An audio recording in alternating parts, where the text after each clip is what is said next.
नमस्कार, मैं हूं श्वेता सिंह। यहाँ प्रयागराज की भूमि से एक बहुत ही विशिष्ट मेहमान के साथ स्वामी रामदेव हमारे साथ हैं। बहुत स्वागत है आपका। नमस्ते श्वेता जी। और आप हमारे इस जो आज तक की जो ये बस है, जिसे मैं फिलहाल कुंभ रथ कह रही हूँ क्योंकि जो आयोजन है स्वामी जी, 42 किलोमीटर तक अब ये पूरा शहर बस गया है कुंभ का। पूरी दुनिया में ऐसा नहीं होता है आयोजन कहीं।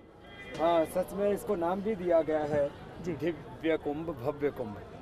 तो दिव्यता तो साधु संतों महात्माओं, जिन्होंने युगों युगों से इस भारत की संस्कृति को, धर्म अध्यात्म के पुण्य प्रवाह को अक्षुण्ण रखा है, उनकी वजह से इसकी दिव्यता है। और सरकार ने जो आयोजन के इंतजामात किए और हजारों करोड़ रुपए इसमें खर्च किया, उससे इसकी भव्यता है। उतने ही पैसे आ भी रहे होंगे वापस ना? मैंने सुना है कि कुंभ में सरकार को घाटा नहीं होता है माने जब पूरा कुंभ हो जाएगा तब तक सरकार वसूल कर लेगी। स्वामी जी, लेकिन जिस तरह के आयोजन हो रहे हैं, जैसे कैबिनेट की बैठक यहाँ पर हो गई, ये सारी चीजें कुंभ को फायदा कर रही हैं या सिर्फ राजनीतिक फायदा है? देखिए, अब आजकल मैं राजनीतिक टिप्पणियों से बचना चाहता हूँ क्योंकि अभी चुनाव का माहौल है इसलिए मैं इतना ही कहूँगा कि धर्म सत्ता और राज सत्ता का समन्वय राष्ट्र में होना चाहिए जी। एक वो वक्त था भारत का जब देश की खेती कैसे होगी, देश का agriculture system, education system, health system, social, family, political system, यहाँ तक कि देश की अर्थव्यवस्था से लेकर के राज व्यवस्था के सारे बड़े निर्णयों को करने में, माने देश को दिशा देने में बहुत बड़ी भूमिका देश के साधु संतों महात्माओं की, ऋषिमुनियों की हुआ करती थी जी। माने ऋषि का अर्थ मात्र भगवे कपड़े पहनना नहीं था। उस समय वस्त्रों की परंपरा कुछ अलग भी हो सकती है, लेकिन उनका चरित्र इतना ऊंचा होता था कि हर एक सब्जेक्ट की उनको डीप नॉलेज होती थी। वो क्रांत दृष्टा होते थे, दूरदृष्टा होते थे, योगा दृष्टा होते थे। आज मैं ये मानता हूं कि धर्म सत्ता और राज सत्ता दोनों का समन्वय होना चाहिए। क्षरण दोनों तरफ हुआ, राजनीति में भी बहुत पतन हुआ है और अध्यात्म में भी बहुत पतन हुआ है। दोनों को अपना आत्म मूल्यांकन करके सुधार करने की भी गुंजाइश है, लेकिन मैं दोनों के समन्वय का पक्षधर हूँ। आपने कहा कि चुनाव पास में है तो मैं राजनीतिक टिप्पणी से बच रहा हूँ। ऐसा 2014 से पहले के सालों में नजर नहीं आया था आपके साथ। हाँ, आप तो बिल्कुल सच कह रहे हैं। तो राजनीतिक स्वावलंबन आ गया है एक तरफ या फिर आपको लग रहा है कि अब आगे देखूं क्या होता है? ऐसा नहीं है। देखो, हमने श्वेता जी लाभ हानि का विचार करके कभी कोई निर्णय नहीं किया जी। और मैं मानता हूं कि साधु को अपॉर्चुनिस्ट नहीं होना चाहिए। हाँ। साधु को सत्य के साथ, देश के साथ, धर्म के साथ, न्याय के साथ खड़ा होना चाहिए।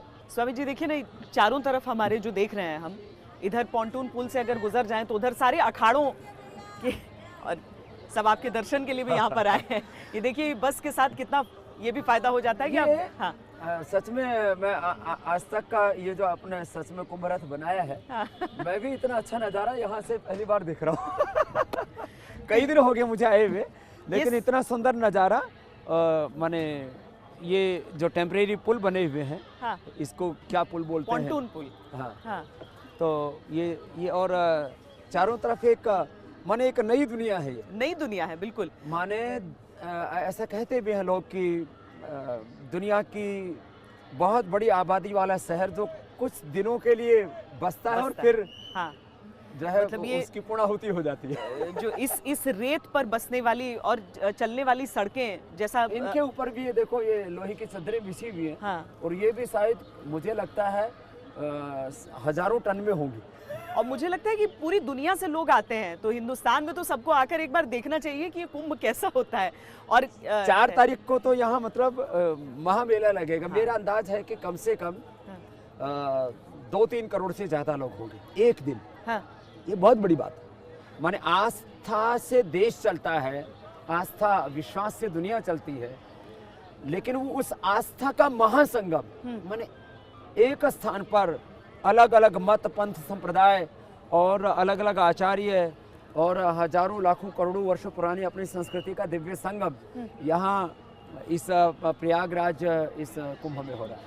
स्वामी जी, जो संसद, धर्म संसद होते हैं, जो पहले अखाड़ों की तरफ से हुए, अब फिर वीएचपी की ओर से होगा, धर्म संसद से निर्णय निकलेगा क्या इस देश में? देखिए, निर्णय तो इस देश के संसद से होंगे, हो रहे हैं और होने चाहिए। हाँ। लेकिन संसद में जो धर्म संसद है वो जिन मुद्दों को उठाती है उसके ऊपर भी उनको विचार करना चाहिए। मैं मानता हूं कि यहाँ पर जो अभी धर्म संसद हो रही हैं, होने वाली हैं जी, उनमें राम मंदिर का निर्माण ही एकमात्र मुद्दा नहीं होना चाहिए। हाँ। वह भी एक मुद्दा है। राम मंदिर निर्माण के साथ राष्ट्र का निर्माण कैसा हो, चरित्र का निर्माण कैसा हो, यह भी एक बड़ा मुद्दा होना चाहिए। क्योंकि इस समय हम एक तरफ देश विरोधी ताकतों से लड़ रहे हैं, दुनिया में जो हमारे खिलाफत करने वाले हैं उनसे लड़ रहे हैं जी, अपने अंतर्द्वंद्वों से लड़ रहे हैं, भीतराघात से हम लड़ रहे हैं। तो कम से कम आपस में लड़ाई ना हो, इसकी पहल देश के साधु सन्यासियों को करनी चाहिए। आप आजकल नितिन गडकरी जी के बयानों को भी सुन रहे होंगे, या कुंभ में आकर अभी? हाँ, थोड़ा कनेक्टिविटी कम हो गई क्योंकि या कनेक्टिविटी कम रखना चाहते हैं? देखिए, कई बार ना कोई बात किसी प्रसंग में कही जाती है तो उसका ज्यादा भी गहरा अर्थ ले लेते हैं लोग। गडकरी साहब एक बहुत ही क्रियाशील जी, विवेकशील, बहुत positive, innovative, creative, dynamic politician है। हाँ। लेकिन कई बार क्या होता है, किस संदर्भ में कौन सी बात कही जा रही है, हो सकता है कि एक दो वाक्यों के द्वारा उसका पूरा संदर्भ भी ना लिया जाए। लेकिन आपका संदर्भ क्या था जब आपने कहा कि भारत रत्न का जो सम्मान है वो किसे किसे मिलना चाहिए, उसकी सूची आपने बता दी स्वामी जी? नहीं, देखिए, पहली बात तो मैं आज तक देश का सबसे बड़ा चैनल है और एक बहुत जिम्मेदारी के साथ, इसीलिए संदर्भ आपसे पूछ रही हूँ, जिम्मेदारी के साथ एक बात कहना चाहता हूँ। स्वामी रामदेव को कोई पुरस्कार नहीं चाहिए, एक बात जी। और मैंने पहले भी इस बात को कहा है, जब पहले भी मुझे पद्म विभूषण देने की बात आई तो मैंने कहा साधु को तिरस्कार और पुरस्कार दोनों में सम रहना चाहिए। इसलिए मेरा जो उत्तरदायित्व है इस राष्ट्र के प्रति, मैं मातृभूमि को, भारत माता को अपने आराध्य मान के, कर्म को अपना धर्म मान के उसका निर्वहन करूंगा। मैं पुरस्कार नहीं लूंगा, भारत रत्न भी नहीं, भारत रत्न भी नहीं। लेकिन वैज्ञानिकों को मिलता है, अच्छी बात है, पॉलिटिशियंस को मिलता है, अच्छी बात है, सामाजिक लोगों को भी मिलता है, हाँ। अच्छी बात है,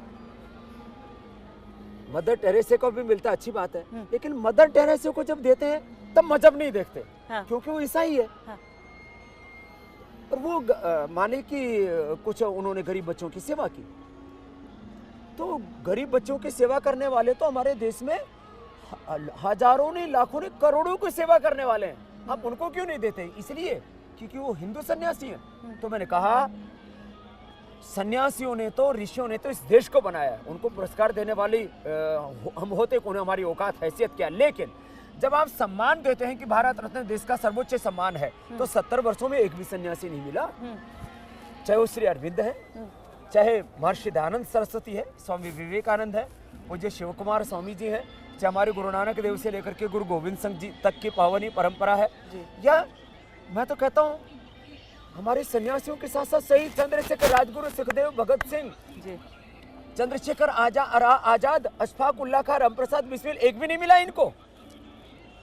तो मैं प्रश्न तो उठाऊंगा, मैं एक देश का नागरिक हूं और एक जिम्मेदार नागरिक हूं, और इस देश के लिए कंट्रीब्यूट करता हूं। मैं पलायनवादी सन्यासी नहीं हूं, मैं उपयोगी सन्यासी हूं, योगी सन्यासी हूं। मीन्स मैंने यही प्रश्न उठाया कि 70 सालों में एक सन्यासी को तो दे देते, जिससे कि लोगों को पक्षपात नहीं लगता। अब जो ये पुरस्कार दिए जा रहे हैं तो उसमें एक पक्षपात की बू आने लगी कि भाई ऐसा लगता है कि हिंदू सन्यासियों ने देश के लिए मानो कुछ किया ही ना हो। जबकि अगर मौजूदा सरकार के एक इमेज की बात करें तो उस इमेज से जो बातें जुड़ती हैं जिसके लिए उनके विरोधी उनको क्रिटिसाइज करते हैं। आपको लगता है कि स्वदेशी के लिए या फिर हिंदुत्व के लिए, जिसमें राम मंदिर का मुद्दा बहुत पुरजोर तरीके से शामिल है, उनको लेकर वो प्रयास नहीं हुए जो होने चाहिए थे क्या? कि आज सन्यासी ये कह रहे हैं, आज साधु कह रहे हैं यहाँ पर कि अब हम जाकर अयोध्या में छावनी लगाएंगे।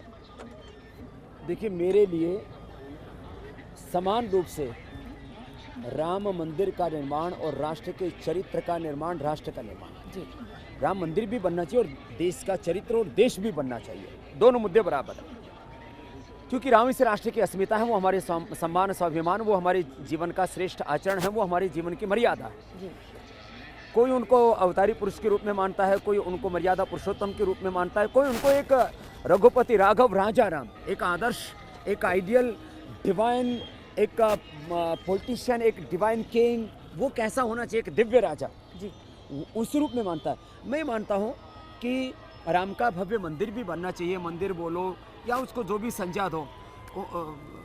अब राम जन्मभूमि, चाहे वो केस बोलो या मुद्दा बोलो या वो एक इस देश की अस्मिता बोलो, राम जन्मभूमि के नाम से ही है ना। कोई बाबर जन्मभूमि तो नहीं है वहाँ पर कोई अकबर जन्मभूमि तो नहीं है, वहाँ कोई ईसा मसीह की जन्मभूमि तो नहीं है, प्रोफेट मोहम्मद साहब की जन्मभूमि तो नहीं है। और मैं तो ये कहता हूँ, हिंदुस्तान में जाओ, हिंदू और मुसलमान हैं, जो भी अलग अलग मजहब हैं, हम सब के पूर्वज राम हैं।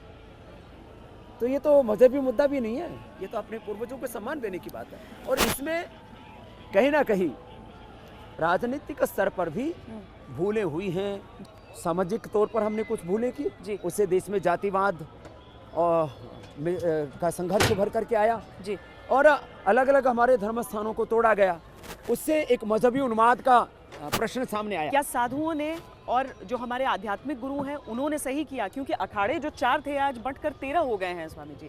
आज देखते हैं कि कहीं कहीं, मैं कुंभ की ही बात नहीं कर रही हूँ, लेकिन कथावाचक जो शायद सही चीज़ें भी नहीं बोल रहे हैं, जो अगली पीढ़ी को जाननी चाहिए। आपको लगता है कि अगर इस तरह की बातें उठती हैं कि जो हिंदुत्व है वो उसमें वैज्ञानिक जो उसके कोण हैं वो कम है, इस तरह के अगर आरोप लगते हैं तो इसका कारण कहीं ना कहीं इसमें भी छुपा रहा है?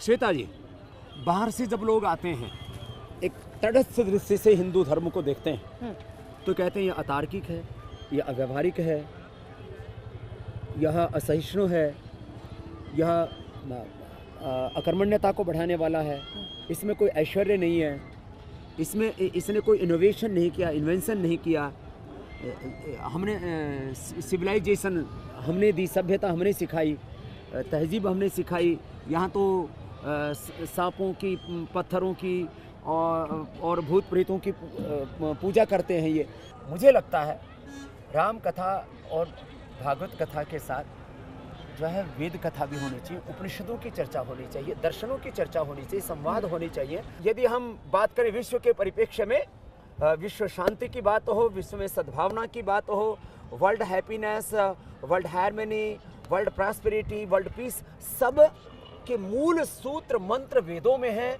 हमारी भारतीय संस्कृति में है। अच्छा, योगी जी का जो वो बयान था, एक ईश्वर की संतान, एक पूर्वजों की संतान, एक भारत माता की संतान, हम सब एक समान, हम सभी महान जी। ये जो बात आती है, ब्राह्मण महान है, क्षत्रिय महान है, वैश्य महान है, शूद्र महान है जी, मुसलमान महान है और बाकी सब काफिर हैं, ये सब बातें ना, मैं ही महान हूँ जी, ये बात नहीं। मैं आपसे पूछ रही हूँ कि वो आपको लगता है कि वो जो बात उन्होंने कही थी वो वाकई वो जाति बता रहे थे या वो समानता बताने की कोशिश कर रहे थे? हनुमान जी कोशिश तो ये कह रहे थे कि हम सब मिलकर के आगे बढ़ रहे थे जी।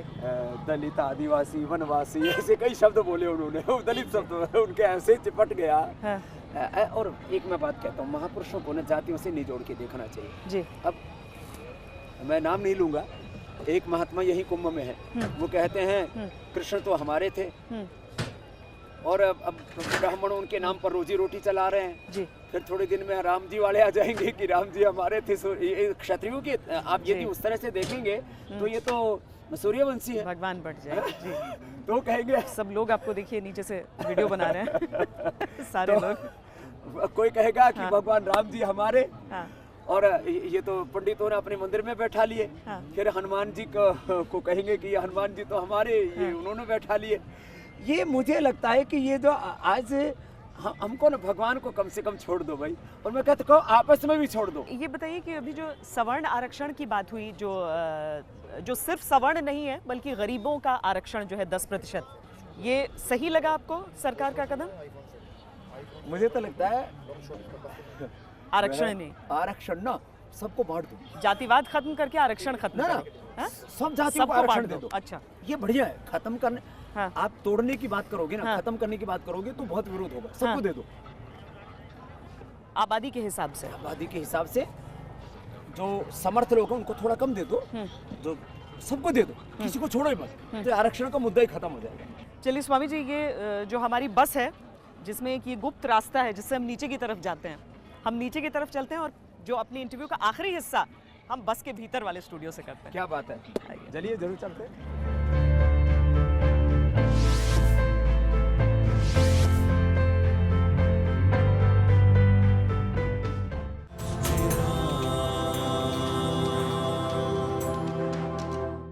तो बाहर की ठंडी हवाएं अब यहाँ पर कम से कम हम स्थिर हैं, लेकिन मैं सवाल वहीं से उठा रही हूँ कि जो आरोप लगते हैं कि जातिवाद बहुत ज्यादा आज के दौर में दिख रहा है, ये सही है? क्योंकि धर्म तो मुक्त हो ही नहीं पा रहा है, फिर हम बढ़ कहाँ रहे हैं आगे?